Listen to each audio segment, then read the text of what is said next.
సంగారెడ్డి జిల్లా పుల్కల్ మండలం ముద్దాయిపేట గ్రామ శివారులో ప్రధాన రహదారిపై ఏర్పడిన గుంతకల కారణంగా ఆర్టీసీ బస్సు బురదలో కూరుకుపోయింది.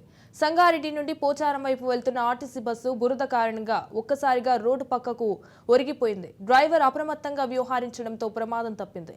విషయం తెలుసుకున్న గ్రామస్తులు ట్రాక్టర్ సహాయంతో బస్సును బయటకు తీసేందుకు ప్రయత్నించగా బస్సు రాలేదు.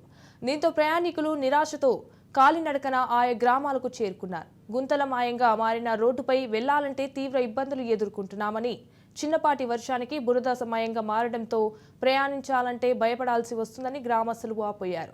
అధికారులు వెంటనే స్పందించి రోడ్డును బాగు చేయాలని, లేదంటే మండలంలో ధర్నాకు సైతం వెనుకబాబోని ప్రభుత్వాన్ని స్థానికులు డిమాండ్ చేశారు.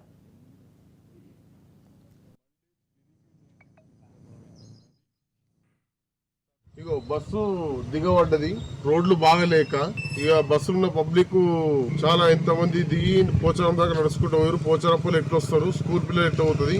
ఈ ప్రభుత్వం ఏం చేస్తుంది? ముద్దాయిపేట పోచారం గ్రామస్తుల మందరం ఏకమై పుల్కల్ మండల కేంద్రంలో ధర్నాకు దిగడానికి సిద్ధంగా ఉన్నాం. ఈ రోడ్డు ఏని పక్షంలో నెల రోజులు వేస్తారా, 2 నెలలు వేస్తారా?